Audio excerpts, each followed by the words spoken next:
Welcome to the Develop Yourself podcast, where we teach you everything you need to land your first job as a software developer by learning to develop yourself, your skills, your network, and more. I'm Brian, your host. I've been writing code for a living for over 10 years now. In addition to running Parsity, my online coding school, working at boot camps throughout the Bay, doing contract jobs, basically my life has been consumed with writing code for the last 10 years. And you may think I'm an excellent developer, that all those years made me a really, really good developer. And I hate to tell you, I'm somewhere, I think, north of average. I don't think I'm ever going to be the best developer on a team. In fact, if I am the best developer on the team, I probably want to leave that team. I've been the best developer. It's hard to learn when you're the best coder in the room. You're not going to learn a lot. I'm on a team now where I'm definitely in the middle as far as code quality and the way I construct and architect things go. But I've always been a pretty good manager as well. And I've learned how to navigate my own career in tech without a CS degree, without a background, without having a computer background at all, or really messing with computers as a kid. I've learned through tons of trial and error how to do decent in this job. It's definitely not for everybody. In fact, if I'm being honest, I spoke to a person who was interested in Parsity a day before recording this episode, and she decided not to move forward with Parsity. She had been listening to the show. She really liked our philosophy, what we're doing, how we teach, small cohort sizes, the really personal touch. But when she thought about actually doing this as a career, she said, I don't know if I really want to do this as a career. And I said, well, you know what? As much as, I run a business and I want you to join the business, right? And get money and stuff like that. This is a really good epiphany to have now, rather than 6 months into the program where you get out, you get a job and you realize I just bought myself a job that I hate. That is a terrible, terrible experience to have. I've seen that happen to people, even though it's not as common as you might think. It's maybe it's more common than you might think, actually, if I'm thinking about it. I remember a guy at a boot camp I was teaching at 7+ years ago. He was really good. He was in sales. He actually got a job, got hired before the boot camp was even over. Wasn't really that good at coding either, to be completely honest with you. And he hated it. He quit. And he went on to become a police officer, and he seems much more happy now. Go figure, right? I think if you're only chasing the money in this career, which we're going to get into in a minute, or if you're doing this for not quite the right reasons, I don't want to make it sound like you need to jump into coding only if you really love to code or something like that. But I do think there are a few pieces of advice that I wish I knew before starting out that I want to give you. They're just 3 really simple yet highly effective pieces of advice I'd give to anybody who wants to start software developing as a career, or maybe you just started and you're just on your path. And here's some things that I wish I knew when I first started off. First piece of advice is maybe just don't do it at all. Harsh one, right? Didn't think I'd start off there, did you? Maybe don't do it. So yeah, I have an online coding school. I have a business, and it's directly affected by your desire to want to join that business. I have a very small business too, and I'm not going to accept everybody. So maybe just don't. A lot of big boot camps won't tell you that. Maybe just don't do this at all. Why do you want to be in coding? I'm always curious why people want to code. And so when I ask people whether they join Parsity or the boot camps that I've worked at in the past, and they just say money, and that's it. And I get a little bit nervous for them. And I want to be really clear here. There's nothing wrong with changing careers to get more money.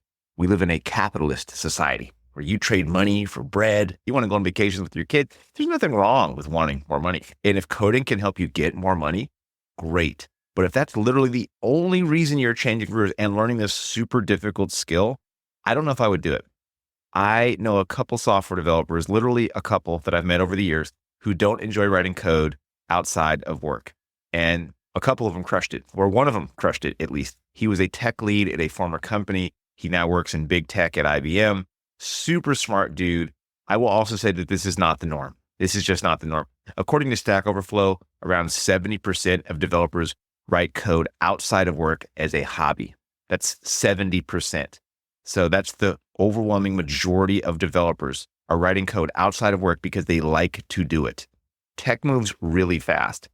This is a little bit different than being a plumber or working as a lawyer, perhaps, where you learn a set of rules and things that you need to do to perform your job. And then you kind of don't really have to keep up with them at such a breakneck pace. In tech, on the other hand, it moves so fast that if you're not building little projects on the side, you're not learning, you're not interested in learning outside of work, you're going to fall behind so fast and become obsolete so quick that it'll make your head spin.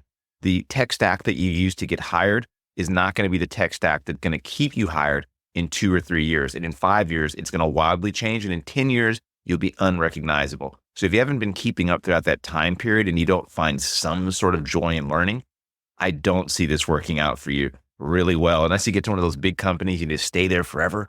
And those companies don't really exist anymore from what I understand. I don't know anybody that's worked at the same job for more than 10 years nowadays. It's really, really unique to find that kind of thing. Over the last 10 years on my own, I've gone through 5 tech stacks, 3 programming languages. I've moved between 6 or 7 companies at this point. And in order to get this big bag that you're after, you're going to have to work weekends, nights, outside of work. And if you're a career changer and you don't have a technical background, I'm just going to be completely honest with you. That first year is going to be tough, and you're going to have to work outside of work quite a bit just to keep up, most likely. If your goal is to stand out, do really well, have an accelerated career trajectory, you're going to need to do these things. Just being straight up with you. I have to be honest. And I'm not saying this to discourage you or gatekeep you. I hear people say that all the time. Don't gatekeep. I don't. I just want to be super transparent with you. And this is the most likely scenario. By the way, if a big bag, the big salary is all you're after, that's the only thing you want more money. Again, nothing wrong with that. I would suggest checking out one of these 4 different functions that are often found within tech organizations. 1, sales. 2, product management. 3, design. 4, marketing. You can make a ton of money in these positions. Also, a lot of times they're more important than the engineering organization, especially in non-tech companies. Sales and product management, these people get paid a ton. They can get paid a ton. So I've met salespeople making way more than your average developer. Product managers tend to make at least 6 figures and above. They are closer to the executive team a lot of times. I just feel like these kinds of careers have a lot of upward trajectory too, and don't require you to learn a ton of really difficult skills like coding, deployment process, the software development lifecycle, unit testing, tons of stuff that you'll need to learn to be just barely hireable as a software developer. You don't really need to learn these things to be in any of these different positions that I just mentioned, and you can still make a ton of money. So these are things you should consider at least. Second piece of advice, do what scares you. I started off learning to code around 30 or so. I had 0 prior experience, and I just wanted to be an HTML and CSS developer. I'm just a chill guy who likes writing HTML and CSS. What's wrong with that, right? I tried JavaScript a little bit, and it freaked me out. I'm like, oh, there's no way I'm going to get paid to do this. I can barely code my way out of a paper bag. I got decent at JavaScript. I was using jQuery at the time, and I was actually pretty decent with using it to like make interactions on these little funny sites. I made a website for the city of Oakland, where I'm from. I made a website for a buddy, through an organization that my buddy owned for an architect firm, and had some light jQuery stuff in there. Never really got it or understood like things like closure or the event loop, all these things that I knew or that I thought I had to know in order to become a working developer. I'm like, this is way too difficult. Then I got my first job, and guess what I had to learn? SQL, C#, JavaScript, .NET, AngularJS. Whoops. So here I am in a very, very full stack, very traditional stack that I had to learn and get used to. And guess what? I learned it. It wasn't impossible. It also wasn't easy at all. I had just set my sights way too low. I had told myself, only these geniuses, only these people that have gone to computer science schools or have computer science degrees and fancy degrees, these are people that understand this stuff, not me. I'm going to leave it to those nerds out there. And then I became one of those nerds. And now I do a lot of back-end stuff, which I really enjoy. I still do a ton of front-end stuff, but basically my career has been spent doing JavaScript. And thank God, because if I had just gone down the HTML and CSS route, I can basically tell you I'd be like unhireable. I mean, no one's really just hiring HTML and CSS developers. Maybe back in 2012 or whatever when I first started coding, but now that's just not a thing that's going to happen. So I see a lot of early career developers also doing this, people learning to code, or they're really early in their career, and they say, I just want to do front end, or I just want to do back end. I don't want to touch that other stuff, right? And you want to avoid data structures or algorithms because it sounds too mathematical or something like that. Don't do this, right? I was never good at math in school. I'm beginning to learn a little bit of linear algebra, a little bit of calculus. these things aren't impossible to learn, right? I'm not going to be good at them. Maybe I might not be great at them, but you're going to reach the upper limit of what you're capable of. Everybody has some upper limit, right? Maybe your upper limit is really high and you have no clue. You've been told you suck at math. You haven't used math for decades, and now you're afraid of it. Or maybe you've heard the word data structures and algorithms, and you've looked at a problem or two and you say, I have zero clue how to approach this, and you don't know what to do. So don't let your history dictate your future, right? Just try it out. Don't limit yourself based on nothing, right? If you do something and you suck at it, you say, well, hey, I kind of do suck at that. Maybe I'm not going to be the greatest at data structures and algorithms, but I stand by this. I feel like everybody can be decent at something with enough grit and persistence. You can be decent at it. You might not be great at it, but you can be decent at it. So stop setting your sights too low. The best meta advice that I could give you is to chase uncomfortability. You take on projects just outside your comfort zone when you get that first job. You say, I want to learn how to do this thing that's a little bit scary, because that's how you force your own growth. When you brush up against concepts that seem kind of magical, I used to hate when people say this. And I used to say this too. Code magic, or, oh, it just magically works. No, it doesn't just nothing magically works. It works because it works. And you need to figure out why. And if you don't know why, you must figure it out. And it's never been easier to figure this stuff out. ChatGPT, the freaking internet. I mean, every question you have has been answered 128 times on the web. Go find those answers. You really need to. And don't just apply this to like coding. Apply this to everything. Public speaking, offering suggestions during meetings, investigating tough bugs, being nicer to your spouse, or working out. I mean, everything is learnable and doable. Do those things which scare you a little bit. This is just the best like piece of advice in general, because most of what I've done in the last 10 years, going from like addicted to drugs to writing code for a living, to doing this podcast, to writing online all the time, these have all been really uncomfortable things to do. None of these things are like, oh yeah, I can't freaking wait to do these things. There was a part of me that was really excited to do this stuff, but also a big part of me that says, what the hell do you know about being on a podcast? Or why would anybody want to listen to you and what you have to write? And doing that really freaked me out, but it's also been some of the biggest unlocks and accelerators in my career.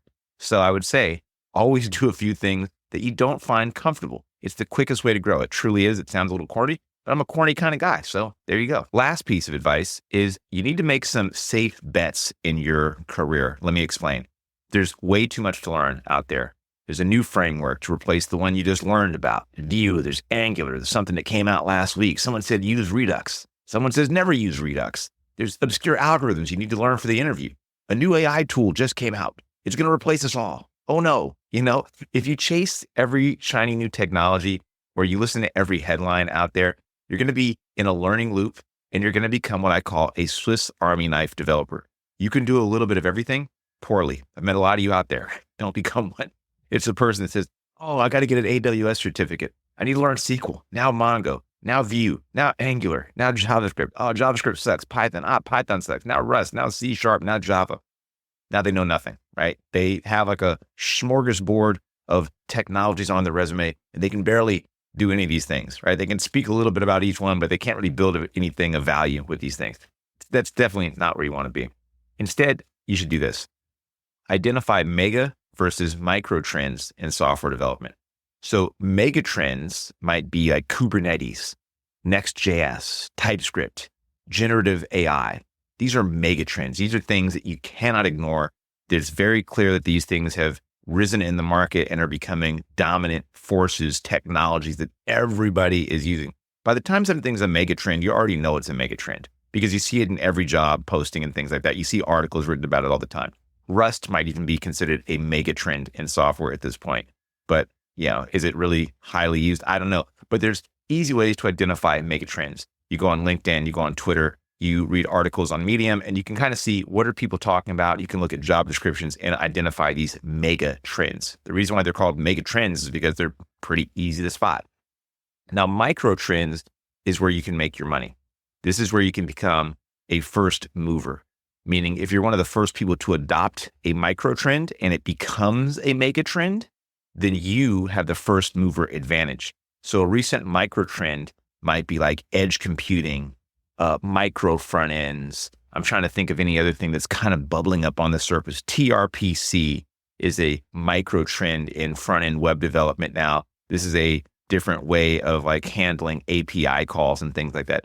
Anyway, if you can identify some micro trends and things that are kind of buzzworthy that you're reading about online, maybe somebody just released a very new framework. And you're like, maybe I'll jump on this new framework. Because at one point, Vue was a micro trend and now it's become a mega trend, right? So if you were one of the first movers to adopt it and really got into it, you have that advantage. Means that the pool of candidates is really small. So as it grows and more companies adopt it, the pool of candidates is still small and they can't find people. So what do? They increase the salary for the people that do know it. You also have the advantage of being an expert in a relatively small field at this point because not that many people know this stuff.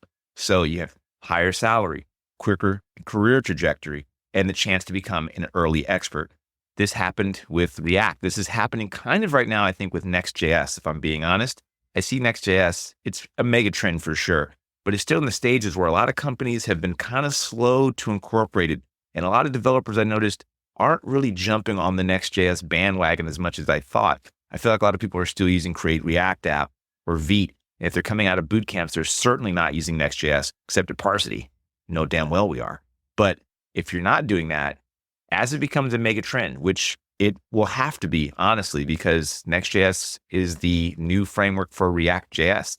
React.js is going to abandon Create React App. I don't know what the future of Create React App is, but I'll be very shocked if it sticks with us going forward.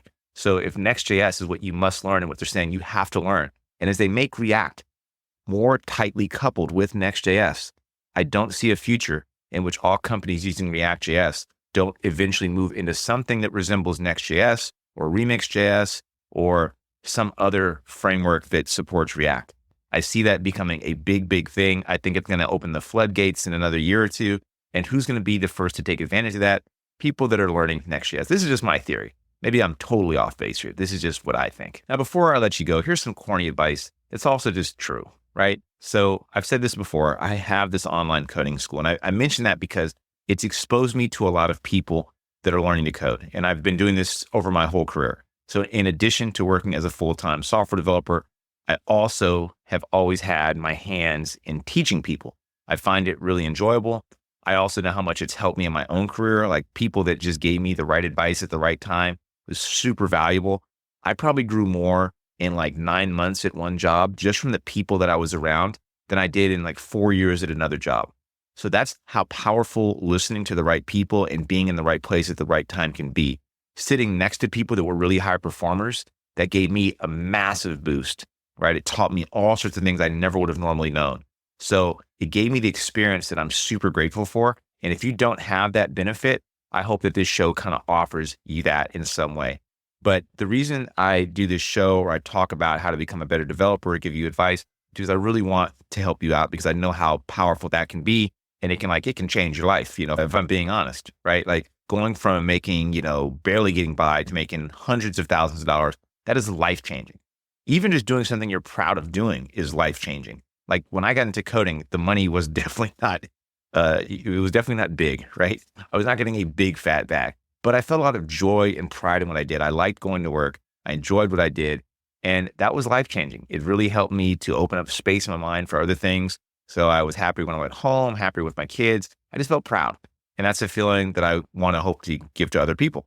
So there's one single trait, though, that I've seen over the years that separates people that gets hired from those that don't. Think about this a lot because I'm always trying to think of new ways we can help people at Parsity get the job. And when I come back to it, after racking my brain, I'm like, is it that they, live in a certain area? Is it that they learn these certain technologies?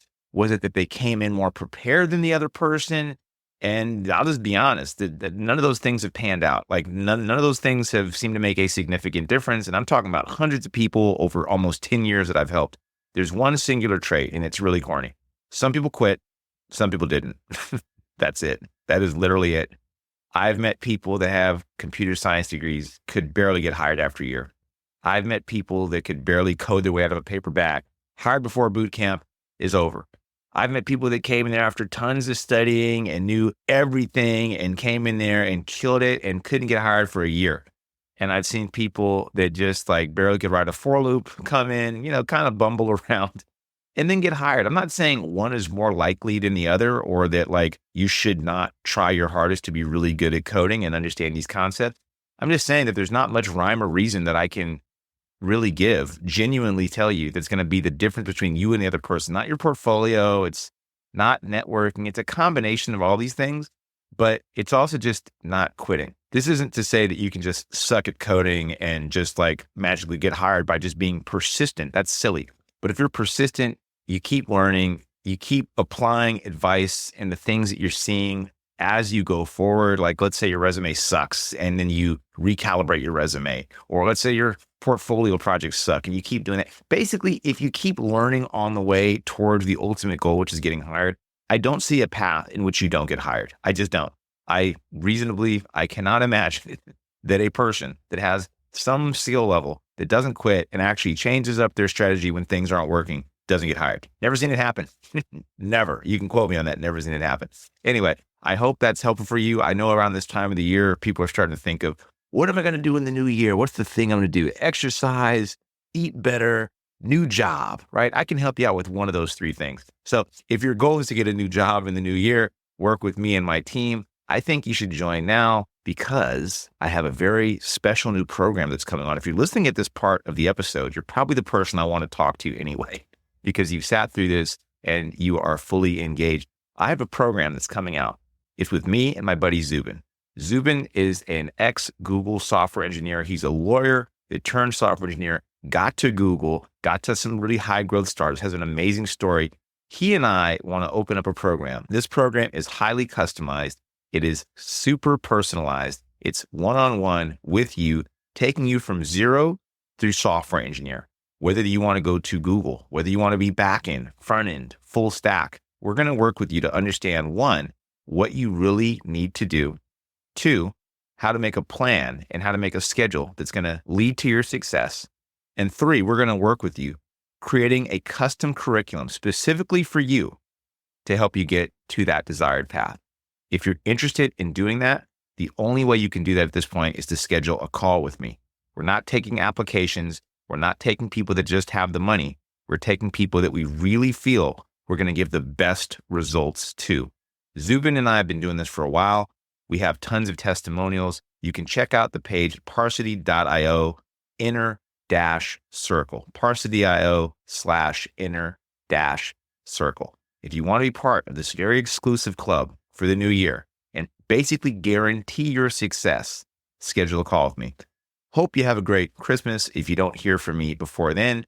And as always, thank you for listening. See ya. That'll do it for today's episode of the Develop Yourself podcast. If you're serious about switching careers and becoming a software developer and building complex software and want to work directly with me and my team, go to parsity.io. And if you want more information, feel free to schedule a chat by just clicking the link in the show notes. See you next week.